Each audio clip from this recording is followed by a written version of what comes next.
Exercice 12. On suspend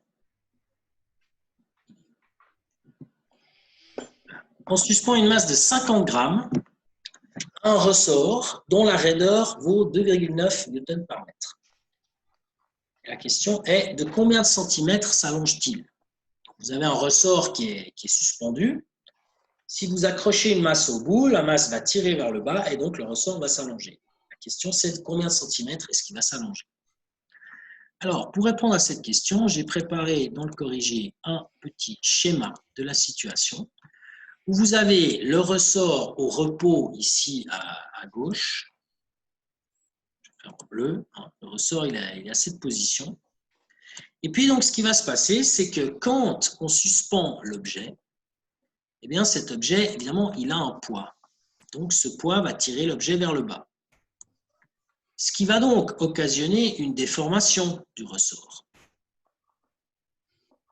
Mais cette déformation, elle ne va pas durer trop longtemps parce que plus la déformation augmente, plus la force du ressort, elle aussi, augmente. Et donc, du coup, au bout d'un moment, la force du ressort et le poids, ils vont se compenser, les deux.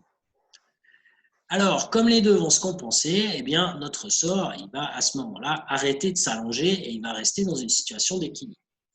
Concrètement, quand vous accrochez, vous avez le ressort qui descend, ça va un petit peu balancer comme ça, évidemment, mais assez rapidement, ça va se stabiliser. Et donc, il y a un équilibre qui se crée.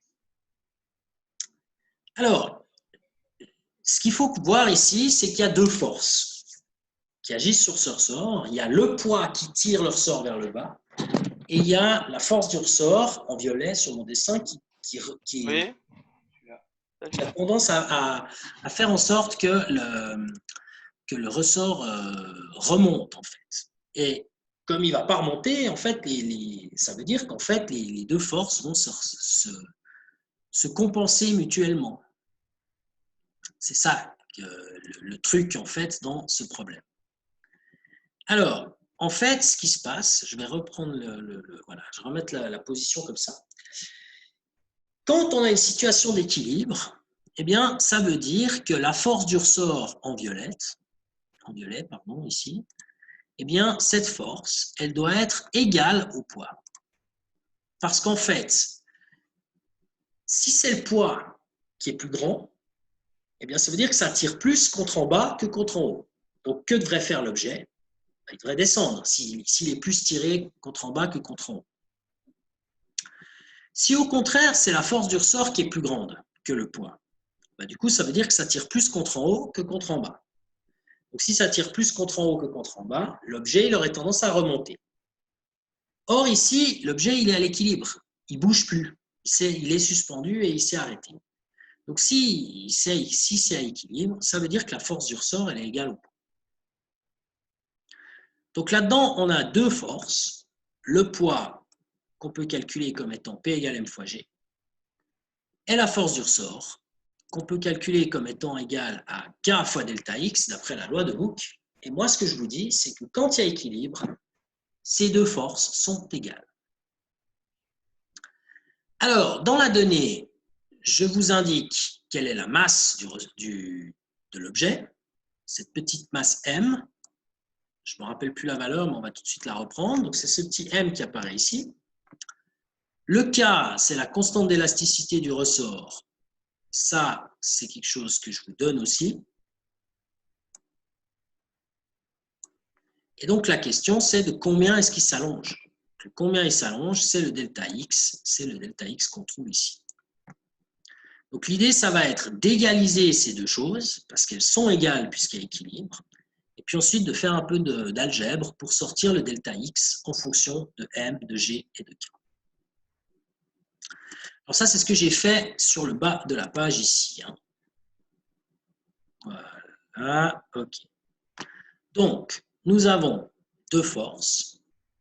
Le poids, d'une part, et moi je vous dis, ce poids, quand on est à l'équilibre, il est égal à une autre force, qui est celle qui tire vers le haut, qui est la force du ressort. Alors, la force du ressort, c'est K fois delta X, que vous voyez apparaître ici, et le poids, c'est M fois G, que vous voyez apparaître ici. Comme nous, ici, on cherche delta X, eh bien, il suffit ici de diviser par K pour isoler le delta X. Et donc, le K, on le retrouve là, et là, on a le mg. Et donc, qu'est-ce qu'il nous reste? Il nous reste le delta X qu'on cherche. Delta X, c'est égal à M fois G divisé par K. Alors, M, qu'est-ce que c'est? C'est la masse de l'objet. Alors, cette masse de l'objet, on la connaît, c'est dans la donnée, c'est 50 grammes. Comme on doit calculer un poids, il faut transformer ces grammes en kilos. Alors, 1 gramme, c'est 1 millième de kilo. Plutôt 1 kilo, c'est 1000 grammes. Donc, en fait, quand on a 50 grammes, il faut diviser par 1000 pour trouver le nombre de kilos. Ça fait 0,05 kg. Le G, c'est 9,81 mètres par seconde carré. C'est l'accélération de la pesanteur terrestre. Et d'après la donnée, le K vaut 2,9 newtons par mètre. Donc, on a toutes les valeurs intéressantes. On a 0,05 kg fois 9,81, ça c'est mg. On divise tout ça par 2,9, qui est donc le K, 2,9 newtons par mètre. On trouve une valeur qui va être exprimée en mètres. Cette valeur, d'abord, c'est 0,069. 0,169, excusez-moi. De quoi s'agit-il? Eh bien, il s'agit de mètres. Pourquoi c'est des mètres? Parce qu'en fait, on a fait une masse en kilos fois une accélération de la pesanteur, 9,81. Donc, on a ici une valeur en newtons. Et puis là-dessous, on a des newtons par mètre. Donc, si on a des newtons divisés par des newtons par mètre, ça nous donne des mètres. 0,169 mètres. La question était combien de centimètres il s'allonge. Donc, on divise ça, on multiplie ça par 100 et ça donne 16,9 centimètres.